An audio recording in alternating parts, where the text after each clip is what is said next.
What's going on, tribe? I just want to give you guys a special episode here. Watch it till the end. It's basically a behind the scenes of what we do in the private community and guys really getting after it, not just saying they're going to do it, but actively taking steps day to day to improve themselves mentally, physically, spiritually. If you like today's episode, I'll leave in the description below a link for you guys how to join the private community. And we'd love to have you on the future chats, book discussions, and everything else we got planned for the community. Let this play to the end and let me know what you think. Enjoy. How is everybody doing? So I'll read some highlighted parts. If anybody's got any thoughts or we want to get into it deeper, we will. Everybody in that's just tuning in silently, that's fine. Don't worry. If you guys want to follow along. I'm on page 2 and it's under that heading of your key to a better life. So I highlighted this part because just get the basic definition down. It says the self-image is our own conception of the sort of person I am. It's been built up from our own beliefs about ourselves. But most of these beliefs about ourselves have unconsciously been formed from our past experiences, our successes and failures, our humiliations, triumphs, and the way other people have reacted to us, especially in our childhood. From all of these, we mentally construct a self or a picture of a self. Once an idea or a belief about ourselves goes into this picture, it becomes true as far as we personally are concerned. We do not question its validity, but proceed to act upon it just as if it were true. Now, that basically gives us our definition for what the self-image is. Does anybody have any thoughts about that specific section? I can definitely see over the years for myself. Obviously, him talking about getting an image of ourselves when you're young. I guess I'm still technically in that time frame. But what young is compared to what I am now. Just thinking back to like elementary school, I was a little fucking psycho child. And so that caused me to be really timid by the time I got into like middle school and stuff like that. And I can definitely see over the years of like, just kind of giving in to anything that happened and not really having any drive or anything like that. I can definitely see why that was. And do you have a specific point that you can literally pinpoint to an experience that may have formed that little piece of the image in your head that made you start behaving that way? Do you have that in your mind? 6th grade, it was the first time I had gotten to public school. I went to a private elementary school. Right towards the beginning of my 6th grade year, there was this one kid tried to be a bully, et cetera, et cetera. And I didn't give in to his shit, and I got in trouble for that. And so, they kind of beat that crap out of you unjustifiably. So you would say you feel like you don't stick up for yourself as much as you should now? As much as I should. I still do, just not. I let things go much too far, and then it winds up blowing up in my face instead of taking shit as it needs to. Mm-hmm. And now that's become like a core part of yourself. So then you just automatically act that way now. Interesting how this stuff is so deep. I avoid conflict as much as possible when I should just, deal with stuff that way it doesn't blow up in my face.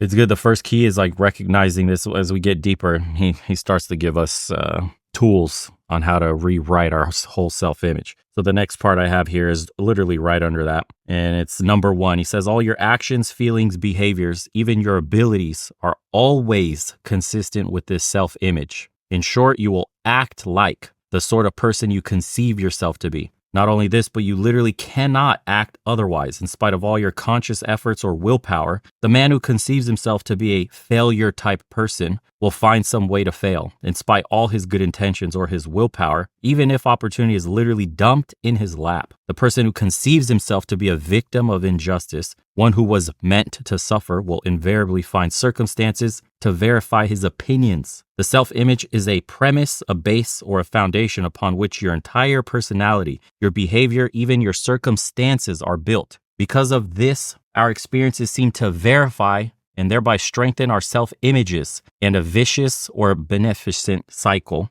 as the case may be, is set up. So this was the one of the groundbreaking things for me is because once you have those childhood memories that are just burned in your brain, once you have that experience, whatever it is, the trauma, one of the examples he uses is a kid who had big Dumbo-sized ears and he got ruthlessly bullied about it. And then he became, self-conscious about his ears, which then made him a shy person, which then makes him antisocial and, just go down this rabbit hole. So because he took that initial jab at his ears being big, he then constructed this self-image about him having big ears. Now, the crazy part about that is even when people weren't looking or didn't notice his big ears, because you got bullied about having big ears, now every single person you talk to, you look at them as if they're looking for your weakness, your ears. The first thing they notice about you is your ears or the scar or the disfigurement or, being overweight or too skinny. Whatever it is that you're unhappy about for whatever that trigger was, whatever you were bullied with or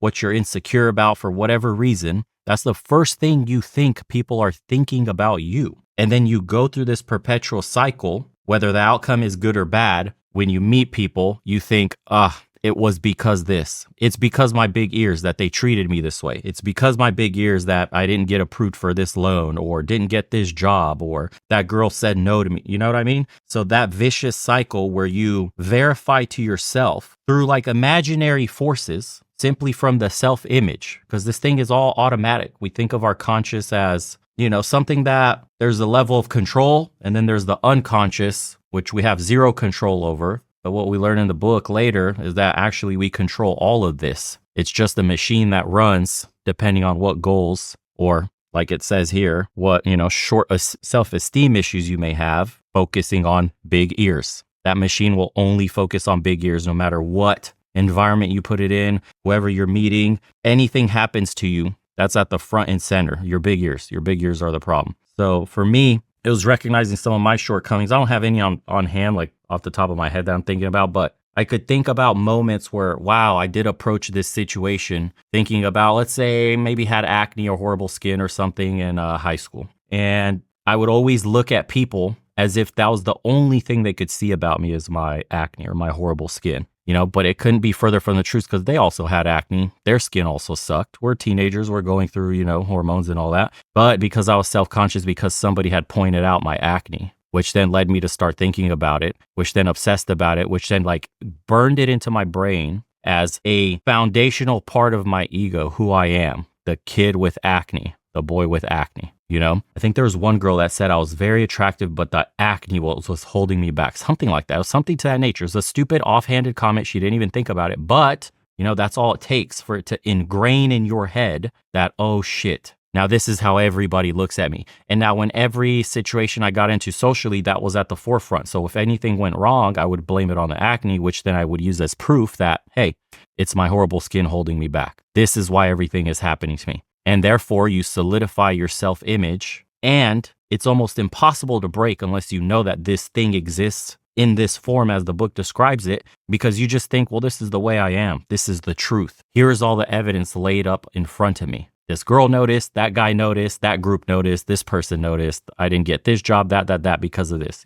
And so that was one of the most powerful things to me because I'm like, okay, I actually can change this. It's something malleable. It's not who I am. That's how I saw this. And then it says, because of this objective proof, quotation, it very seldom occurs to a person that his trouble lies in his self-image or his own evaluation of himself. And it says to tell the schoolboy that he only thinks he cannot master algebra and he will doubt your sanity. He has tried and still report card tells the story. Tell the salesman that it is only an idea that he cannot earn more than a certain figure and he can prove you wrong by his order book. He knows only too well how hard he's tried and failed. Yet, as we shall see later, almost miraculous changes have occurred both in students' grades and in earning capacity of salesmen when they were prevailed upon to change their self-images. And then I have another part. So that was part number 1. And then he goes part number 2, and this is what I was alluding to. The self-image can be changed. And he goes on to say numerous case histories have shown that one is never too young or too old to change his self-image and thereby start to live a new life. One of the reasons it seems so difficult for a person to change his habits, his personality, or his way of life has been that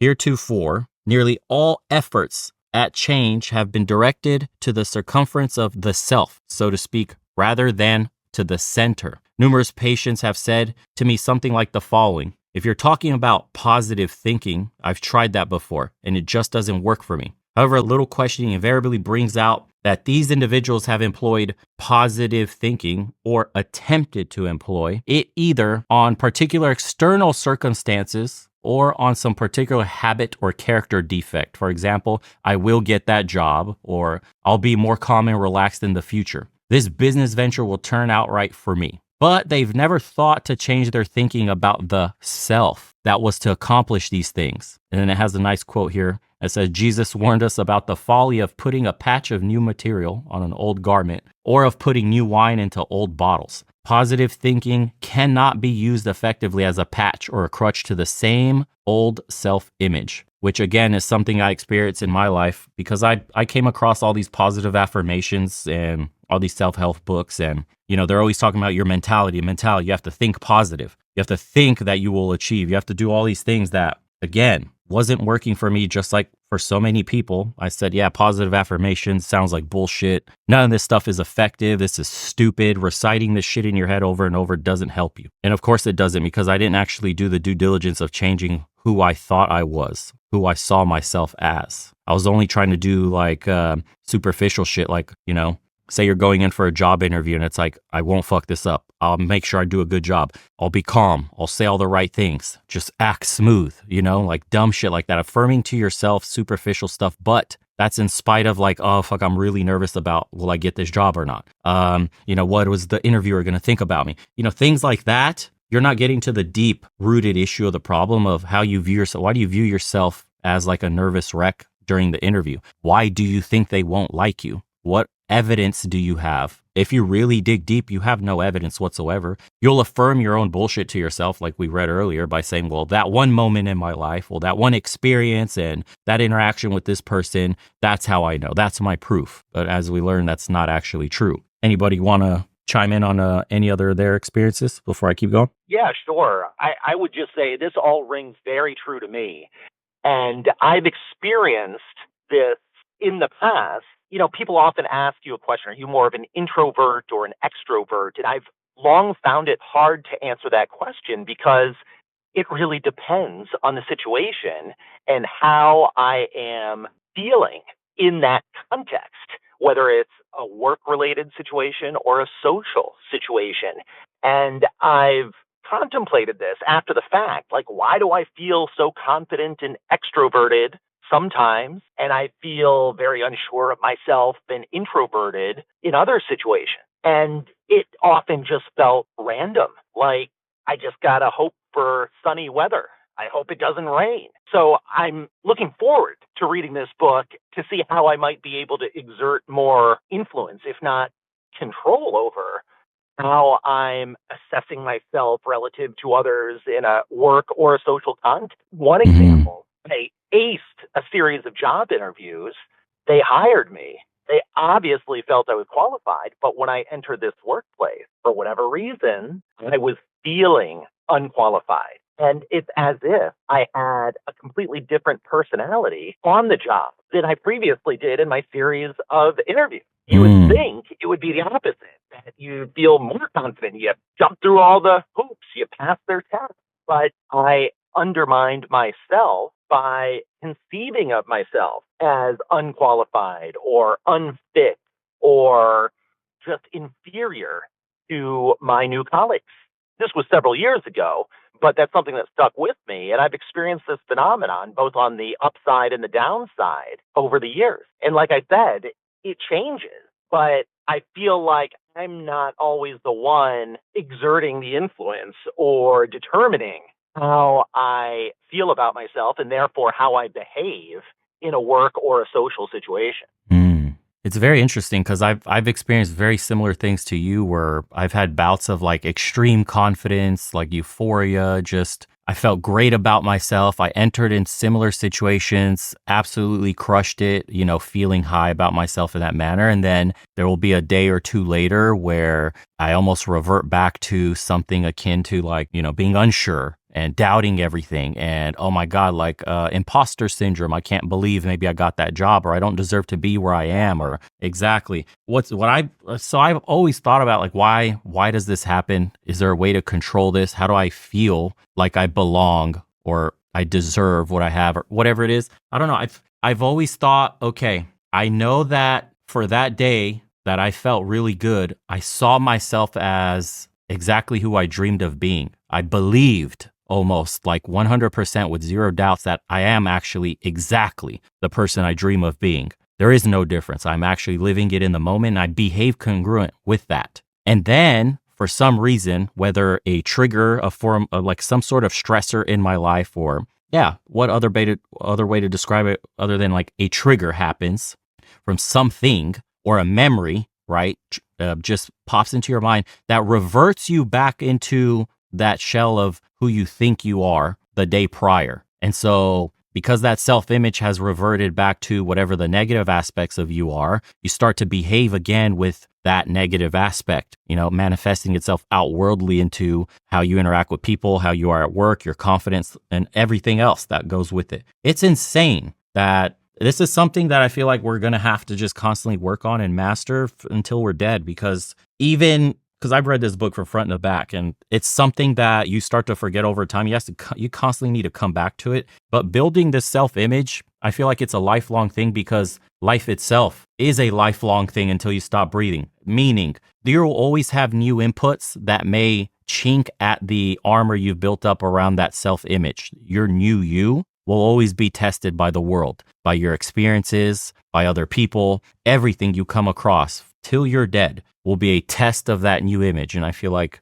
in order to fully grasp, I guess, the cornerstone of what this book is teaching, who you are to yourself, you have to realize that this isn't a one and done, that this test will be forever, that this is something you build forever. Every single day, you constantly reestablish who you are to yourself, in spite of all the new, quote, traumas, experiences, and whatever else you go through in life. Because it just doesn't make sense to me that this would be a one-time thing where you, for example, create the perfect image of yourself in your mind, and then the rest of your life is in front of you with all those experiences, traumas, the ups and the downs, all that. And then somehow this image perseveres.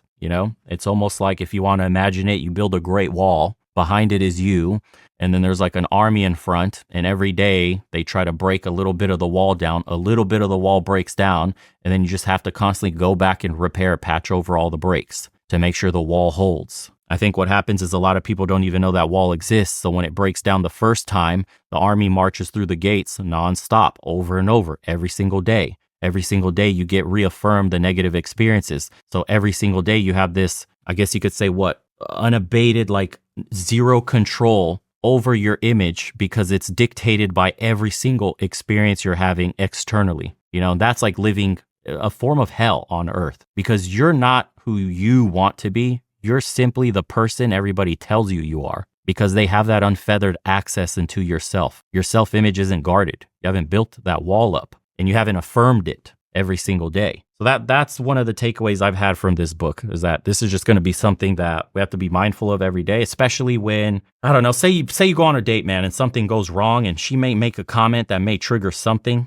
Obviously, you're building this new image of yourself. You're coming into this confidence, and you have to stop it right then and there and understand that it's not deeper than a passing comment this woman made. It shouldn't affect your ego or the image of yourself, and that what would happen if you let this fester, right? And that wall comes down, and now you start to build up, I am the person of which this comment she made, and this is who I truly am. And then you start to behave that way. This is also, funny enough, this is what I think the problem with incels are. Talking with a bunch of them, a lot of them are not ugly. I've mentioned this on the stream plenty of times on the videos. They're actually decently looking. The one guy that I talked to that was really interested in getting to know was like, he was shredded, dude, had a six-pack. It's the self-image that's destroying a lot of these guys. A lot of them have had horrible experiences where a woman made a comment, a girl that they had a crush on, and that forms the basis of their confidence with women, their nervousness around women, and the general energy that women talk about, that they feel, the creep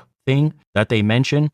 That's that guy that has created a self-image of himself based on the comment of one or multiple women that they've made about them. So when they approach a woman in the very first few seconds, that's at the front, unconsciously, without them even noticing that that negative aspect of themselves. You can see it out in the open. A woman picks up on that very easily. So these guys will literally kill their chances with women, with making friends with other men, or just being antisocial in general, simply for that self-image that they have of themselves, that they reaffirm through those experiences too, by the way, because every experience hereforth is bad. Therefore, it is true what they say about me. It is true what they say about women. It is true, and it's just constantly solidified in their head, which then causes them to slide deeper and deeper and deeper in that negative aspect's direction, which they'll come out being more and more and more radical. It's kind of nuts to watch because on the outside, you're just a third party. You're looking at this person and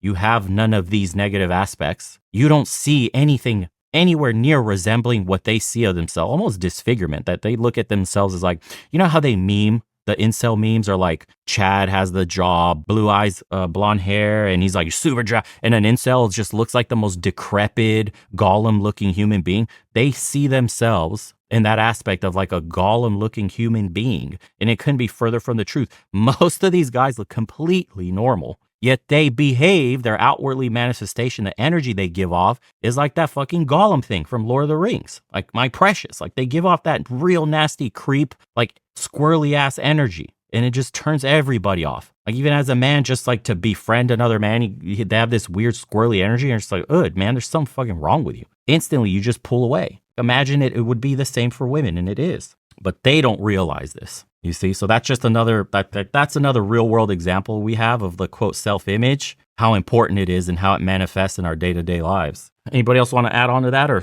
keep going? I was just going to say, I don't think in the industry I'm in, I've had a single person who doesn't have days where they've like imposter syndrome for coding and stuff like that. Like there's days I think I'm the best coder ever, and then other days where I'm just like, I am the worst coder ever. How do I do this job? It's just like it's like regularly, like basically. I think what I was going to say there, I'd almost forgotten, was basically you have weaknesses.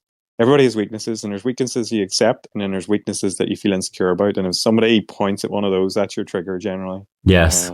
And then once that's triggered, then you know other things might come down, because there's parts of my job that I know that I'm just like, even on my worst coding day, I'm very good at, but I still feel crap. I have a problem or something like that there, and it just happens all the time. But like the other people are comforted; they know that I feel that way, because they seem to think that I would never feel that. So right, yeah, it's not bad to share these things either. And that's very interesting. You see how they look at you from the outside, like the third party perspective versus how you see yourself with the self-image you've built. Like you think you're not good at that, but they look at you and like, this guy clearly is confident about everything he does. Obviously, he doesn't worry about coding at all. Very interesting. Little did they know. Yeah, little do they know, right? So interesting. And then he has kind of a mind-blowing realization that he says, the secret is this, to live, to really, quote, live. That is to find reasonably satisfying. You must have an adequate and realistic self-image that you can live with. You must find yourself acceptable to you. So again, a lot of us are living this life where the path we're on is the path chosen for us by parents, by social media, by peer pressure, friends, maybe teachers, people at work, anybody we look up to. A lot of the lives that people live, they truly don't find themselves until their later years, 50, 60, where they finally actually stop caring. Right near, the point of death is when a person usually breaks out of this shell and starts to be themselves. That's one of the things old people say all the time. I wish I believed in myself more. I wish I just listened to myself more. I wish I did what I liked to do more instead of listening to everybody else telling me what to do. So I think a lot of people are in this predicament where we're simply just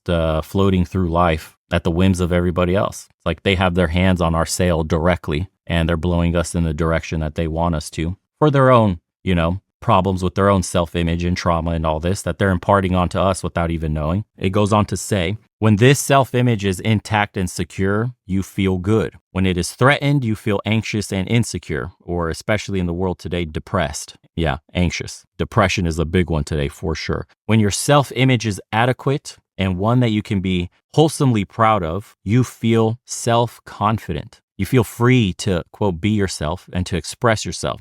You function at your optimum. When it is an object of shame, you attempt to hide it rather than express it. Creative expression is blocked. You become hostile and hard to get along with. And this is one of the things where for the Spartan challenge, I've always said, when you align mind, body, and spirit, that's what I was talking about. That's basically getting the action part of your self-image aligned. And that's when you experience, quote, happiness, That's when you really beat, man, the anxiety, the insecurity, the depression, everything that plagues people today. is literally when you align those three things. But he says it simply here. It's just when your actions and your self-image are aligned, that's when you feel like your purpose is true. That's when you feel true to yourself. And that derives the deepest, longest lasting form of, happiness, pleasure that you could experience. Because I don't know, I've had unhappy moments in my life where I thought I was on the right path. I was going to college. I was doing everything people were telling me to do. I was studying hard. I was trying to be a doctor or a lawyer or a dentist. And that's not what I wanted deep in my soul. But I was just told that this is the path. It made everybody else happy, which therefore I thought would make me happy. But the closer I got to that goal,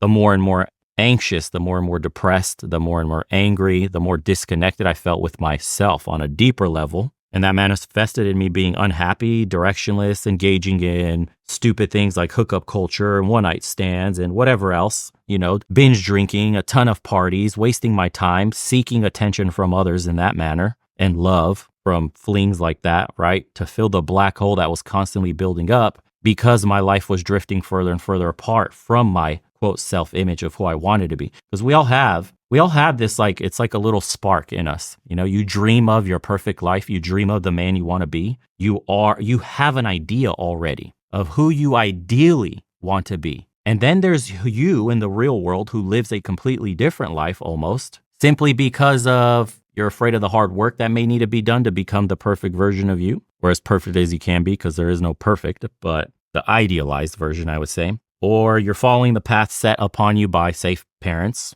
or friends or whatever, just like I was. And that disconnect is where all this damage happens. Now, the hardest part is the conflict that arises from you starting to follow yourself, your true self, and say disappointing your parents. I know that's a big one for the younger guys here, because maybe your dad and your mom worked really hard to get you to college to have a better life, but that may not be, exactly what you want out of life, which is in a weird way holding you back, because that may be the safe route, but that may be, if you were to take your life in totality, man, I've thought of it like this myself. What if at the end of the day, when you take your last breath and you look at your life in totality, that yardstick that you're using to measure all your accomplishments is much shorter for the safer path, rather than if you found your way doing the things you love to do or the things that draw you the most, because that gives you the most, what would you call it, staying power, the ability to chase goals long term, to be able to go 100% every single day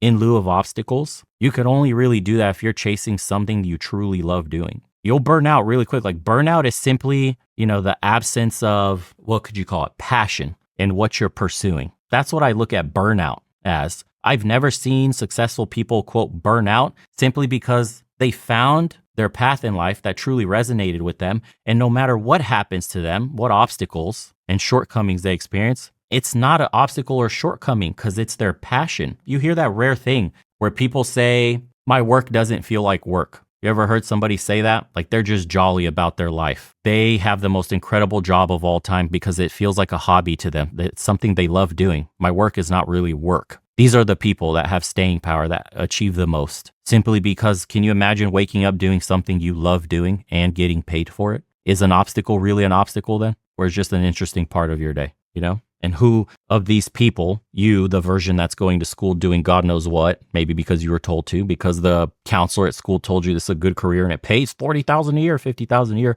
or, you pursuing whatever it is on a deeper level that really resonates with you. It's very interesting, man. I've had that conversation with myself, and ultimately I chose to become a business owner, which is what I really wanted to be, my own man. And it led to all of this eventually. It led to me finding different ways to make money, how to build a business, learning new skills I would have never thought or never learned in a book or in a class. And it's been the best decision I've ever made, especially after starting a business. From there on, it was like a domino effect. Because I succeeded there, that success gave me some confidence to try new things, and not only try new things, but confidently try them, not dip my toe, but jump all in, no plan B. This will succeed. I don't care. I don't know how, but I'll make it happen. That was the mentality I gained, the intuition I got, the wisdom from starting up a business. Because I didn't have all the answers then either, but it still became successful because I found them along the way. Now I applied what I learned there to other aspects of my life, and sure enough, it worked again, over and over and over again. So that's one of the gold nuggets I got from that experience, and I try to replicate it every single day. Today, I'm more convinced than ever that what each of us really wants deep down is more life, happiness, success, peace of mind, or whatever your own conception of supreme good may be, is experienced in its essence as more life. So there you go. That basically explains why I felt lifeless going to college, learning something I didn't really care about, didn't have passion for, yet still progressing in what society would call a successful direction. Yet why am I more unhappy than ever? You know, so I was directly feeling that personally. I don't know how many of you may be in that boat right now or have also been in that boat before, but thoughts on that before we go on? Anybody want to share anything? I've been a computer guy ever since I can remember. But it especially kind of kicked off in middle school with my tech teacher, Mr. Maneth. Like I've always had an interest in, the physical parts to the computer, building the computer, fixing it, et cetera, et cetera. And any time that I try to go in and find some kind of work that is pertained to that, it's either so full because there's so many people, or they want somebody that they can just drop in the job and they don't have to worry about training them or anything. Mm-hmm. And it's like, so I've had to, over time, kind of redirect a couple of times. And honestly, I just want to fucking build and fix computers, dude. And I was thinking about it. It's not just computers. I'd like to just build and fix shit. And so as of recent, like the past, I don't know, 2-3 weeks or so, I've been kind of really thinking about it. And it's like, I've gone in, I've tried to learn programming. It just, I can't focus long enough to do that. I've gone in and I've tried to do like data analysis and all that other kind of stuff. It's like, it makes sense, but it's just not, it doesn't have that like drive to do that exact thing, right? But then I turn and I look at, I watch like a miscellaneous YouTube video or something of somebody building a computer or people going over the specs of a new like a computer tower or whatever.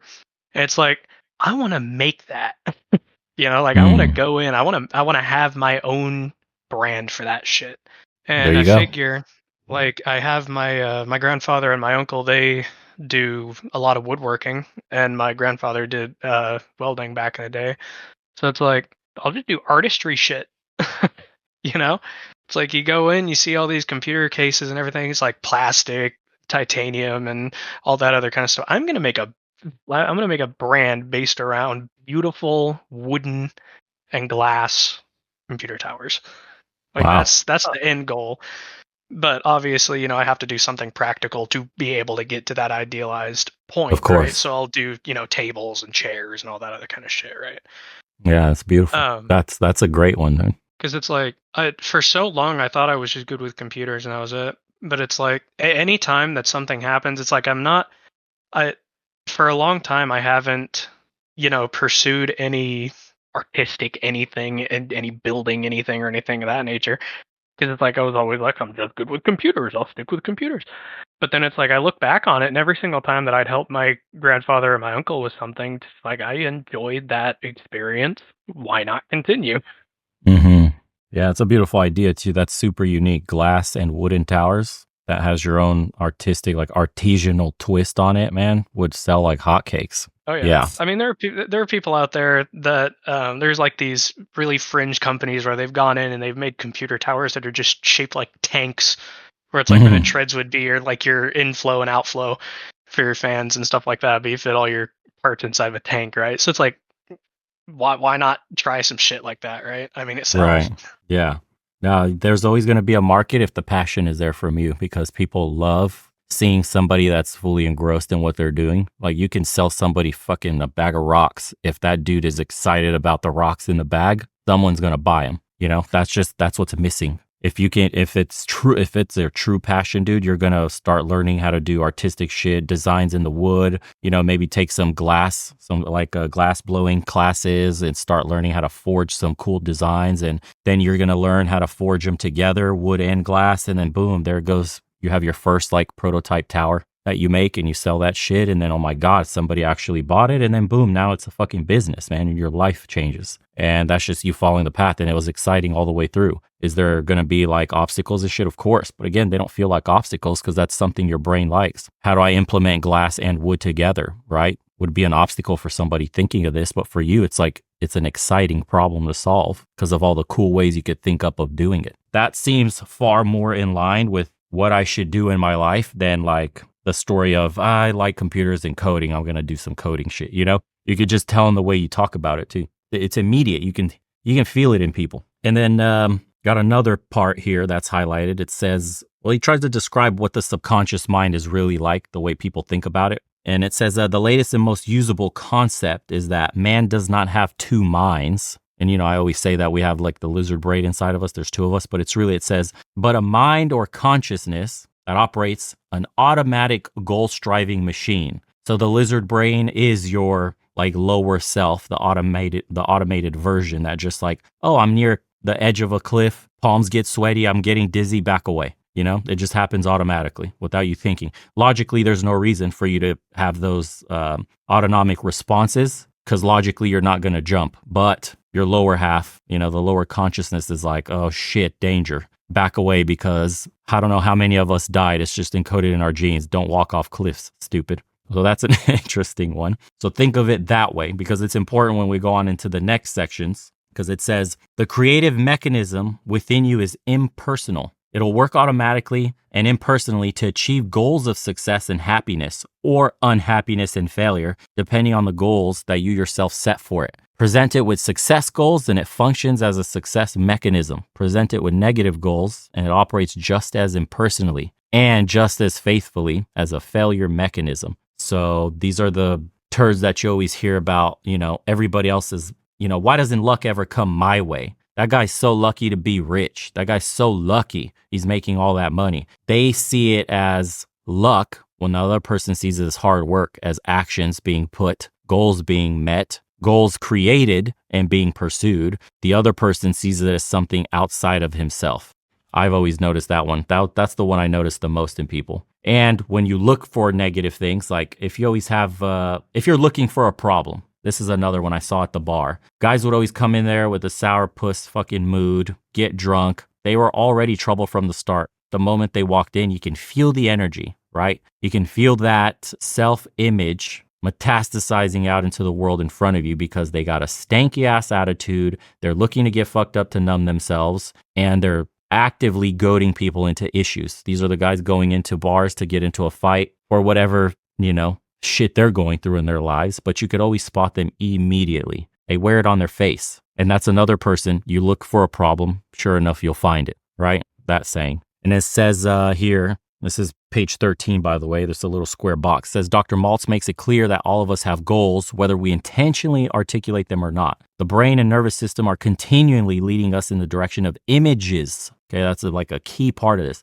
We think about consciously, or images that are so much a part of us that we led toward them on autopilot. The alcoholic or drug addict has goals just as much as the entrepreneur, politician, professional athlete, or mother-to-be. With this in mind, we can become aware of what's under the hood and whether or not we want the goals we're unconsciously moving toward or the ones that we consciously choose and work toward. So again, you want a problem, you'll find it. If you're constantly thinking about like a drug addict, for example, it's a funny one to use, I guess, because they're always thinking about the hit. Their entire day revolves around getting their next high. And that everything they do from the moment they wake up to the moment they go to sleep is achieving a high. And they'll stop at nothing to get it. And this is why those that lose control tend to spiral down so fast. It goes from like, imagine a gambler too, for example. It goes from like losing a few bucks here to then losing a couple thousand to then losing your car to then losing your house to then like getting in debt, borrowing money from like loan sharks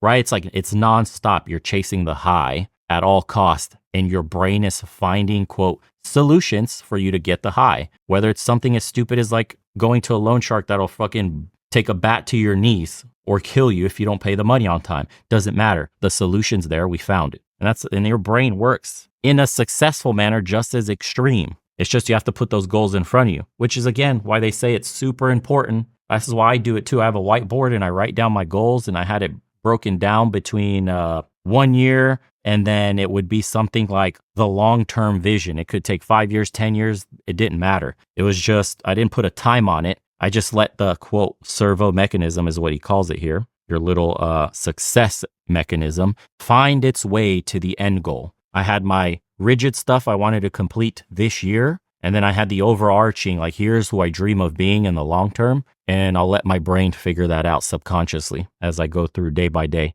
achieving all the other little things for the year. And that works. And then he goes on to say, the goals that our own creative mechanism seeks to achieve are mental images or mental pictures, which we create by the use of imagination. The key goal image is our self-image. So that's like your foundation. And then it says, our self-image prescribes the limits for the accomplishments of any particular goal. It prescribes the quote area of the possible. So what you could dream of doing, what you could believe, you can achieve. Like that saying, as long as you can believe anything, you can achieve anything you believe. And that's really the true like essence of all of this, because what else is limitations but the thing in between your ears? The only person that really stops you is you. If you don't think you can do something, then you won't do it.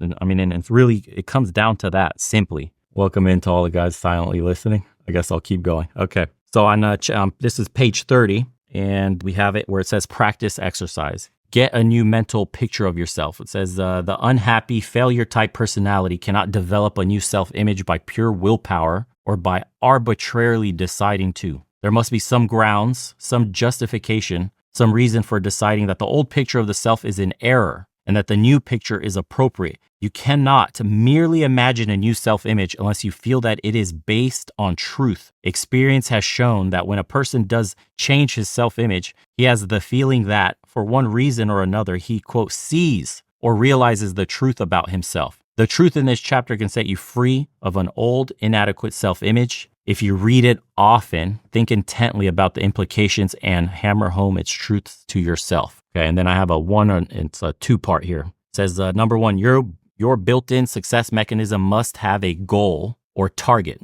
This goal or target must be conceived of as already in existence now, either in actual or potential form. It operates by either one, steering you to a goal already in existence, or two, discovering something already in existence. Because the automatic mechanism is theological. That is, it operates or must be oriented to, quote, end result goals. Do not be discouraged because the means whereby may not be apparent. It is the function of the automatic mechanism to supply the means whereby you supply the goal. Think in terms of the end result, and the means whereby will often take care of themselves. So that's what I was talking about. That second type of the automated mechanism there is where I want to be this person, whatever that definition is. I don't know how I'm going to get there or when I'm going to achieve this, but this is who I see myself as. And then the success mechanism, the automatic part of your brain, starts to go in there and start leading you to. Now, that may be if you see yourself as a healthy person going to the gym, working out and having a nice body, it may be that you automatically will feel the need to eat healthier, that you may cut back on soda,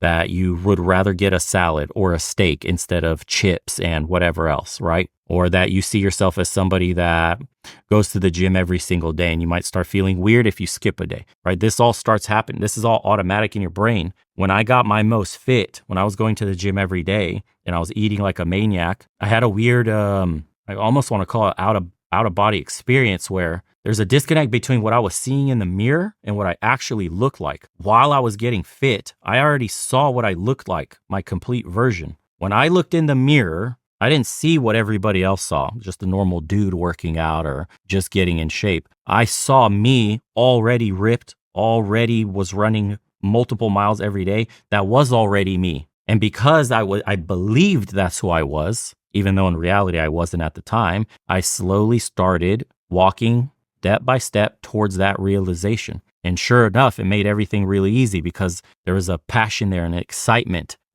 I couldn't wait to actually become that, but I believed that I was that. And so when it got hard, when I didn't want to work out, it wasn't even an option. That's not what this person does, aka me, that's in shape. I don't go because I don't feel like it. I just work out. That's a part of my day. What are you talking about? You know, which in turn made me realize, quote, that potential in myself. So the two types of goal you have to set essentially is the automatic mechanism one that he talks about, the end result. You don't have to have a date on it, but you just have to have the imagination needs to be absolutely crystal clear. You need to vividly imagine yourself in this end stage of whatever it is you want to be in life, the type of man you want to be, the business you want to run, the money you want to make. You have to visualize it as if it's actually happened. What would that really look like? Down to the clothes you're wearing, the house you're living in, wife, the kids, the job, your office, the shoes you're wearing. Like, get as detailed as you possibly can, because that's the way you ingrain this self-image into yourself. It has to be that detailed. It can't be some abstract, like when people say, well, what are you doing for New Year's? I just want to lose weight. You will fail 100% of the time. I want to lose weight isn't a proper goal to set for yourself. The person who succeeds says, well, by June, I want to lose 40 pounds and I'm going to start by, here's my daily goals, cut out sugar, cut out soda, cut out carbs, and then I'm going to go to the gym and do, here's my exercise plan. That's the person who succeeds. That's the person who has goals and steps in front of them to take every single day. The guy that just says, I want to lose weight, isn't going to do shit, because by week 2, he's going to be one of the millions that will stop being in the gym because it got hard all of a sudden. Because week 2 is when the grind starts. And maybe he hit a snag because he got hungry and he had to stay in and work extra late. So he grabbed a burger and now fuck it, I broke my diet. It's okay, one more day. And boom, a new habit is formed. And then the stresses of life and boom, they've reverted back into who they were and who that person, the decisions they make every single day. That's how you have to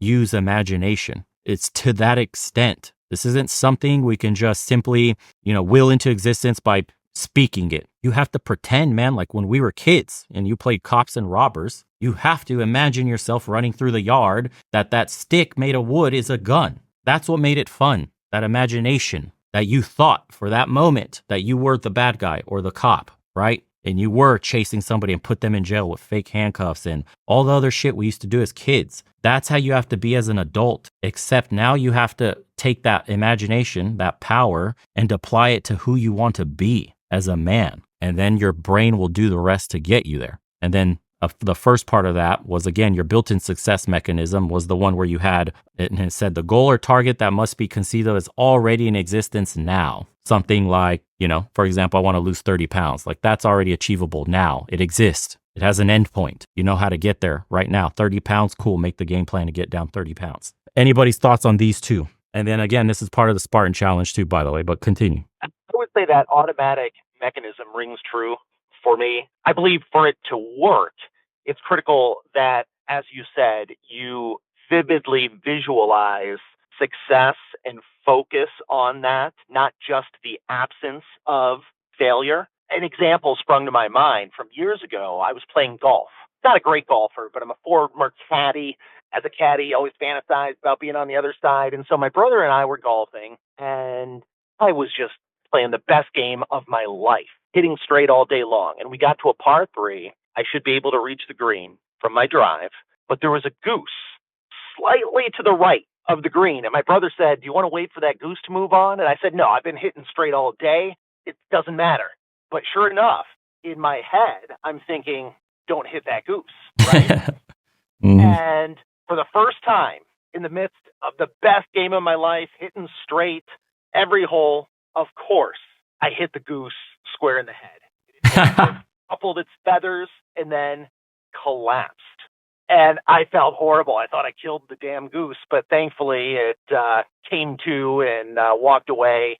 So I felt like I had a new lease on life. But I think that's an example of the subconscious providing the means to realize what is in your mind. I was not really focused on success on the green. I was thinking about the damn goose. And it's not like when you're swinging a golf club or playing any sport, really, you're not explicitly in your mind breaking down step by step. Okay, I've got to switch my muscle and move at this angle. It just kind of happens automatically with your goal in mind. The subconscious pulls it all together. And so it's critical that you focus on that goal, not just, I better not fuck this up or I better not fail. Yes. Because what are you thinking about? You're thinking about fucking it up. You're thinking about failing, and the subconscious might steer you in that direction. Exactly. That's a point he makes too, especially on the third one, temporary failures or mistakes. And he has a point here, says, do not be afraid of making mistakes or of temporary failures. All servo mechanisms achieve a goal by negative feedback or by going forward, making mistakes, and immediately correcting course. So he uses an example of a guided missile, how the way it goes from A to B, the way it tracks its target is by a series of failures. If it like course corrects in real time by going off course and immediately course correcting, right? So it reads, hey, you're too far to the left, need to go back into the center so we can hit the target bullseye. Hey, you're drifting too far to the right, need to go back a little bit to the left. It's a constant series of mistakes that it's making and correcting for. Now, we've been raised, I don't know about you guys, but we've been raised to fear failure and making mistakes and hardly ever get the, wisdom of that it's a learning experience and that it should be embraced, or that it's a natural process of advancing in anything new, especially. That took a while to learn and unlearn because you want to be perfect. Some of us have that issue with perfection that cripples a lot of people from starting anything because they want to be everything to the T on point. And that's just not real. That's not how life works. Everything you love doing in your life right now, you were a newbie at it at one point and you made a ton of mistakes. And through the learning process, you've acquired that skill. Now it's very enjoyable for you to do whatever it is, that hobby may be, or, whatever love you have for, say, some guys love video games. Maybe Caleb does the sword stuff. What do you do, Caleb? What is it called? Can't remember what he does. Fencing. There we go. So he does fencing. He probably hated it in the very beginning. He probably sucked, but now he enjoys it because he's gotten, good enough at it that now he can treat it as some form of, what would you call, mastery. It's fun now. He's always getting better, but he's gotten past the hard part of getting his ass beat nonstop. And then it keeps on going. Skill learning, which is what we are going into, of any kind is accomplished by trial and error, mentally correcting aim after an error until a successful motion, movement, or performance has been achieved. After that, further learning and continued success is accomplished by forgetting the past errors and remembering the successful response so that it could be imitated. So getting stuck on making mistakes, that's a big one. That cripples a lot of people. I know it's crippled me in the past. Being obsessive about making mistakes cost my business some money on some deals. Then that's all I can think about. Then in turn, it might cost me more money on other deals because I'm overcorrecting for something that I shouldn't have. And then you get into this negative feedback loop, which again, doesn't serve you. Instead of looking at it as, here's a mistake that you can learn from, don't make it on the next one, but keep everything else up until that point. Don't overcorrect everything up until the point, just correct right at that moment. That was the one mistake I made. Move on from that section with the knowledge you gained prior. Anybody else want to add or just generally chime in? We're done with the sections that I had highlighted. Thoughts from the guys? And there's a lot more to the chat than just where we left off. The rest of that is going a bit off topic and just the guys having, more private conversations about anything else not related to the book discussion we just had. If you did listen to then, thank you so much. It does help tremendously in the algo when you watch the video all the way through. Please like, subscribe, share it with all your friends if you may think it'll help them. And as I stated at the beginning of the video, links in the description below if you'd like to join. And if you're looking to make a difference in your life and you're truly ready, you're not just saying it, and you want to take actionable steps and you want to be held accountable by other men, the link, like I mentioned earlier in the beginning of the video, will be in the description below. And we look forward to having you there. So take care, guys. Hope you like this one.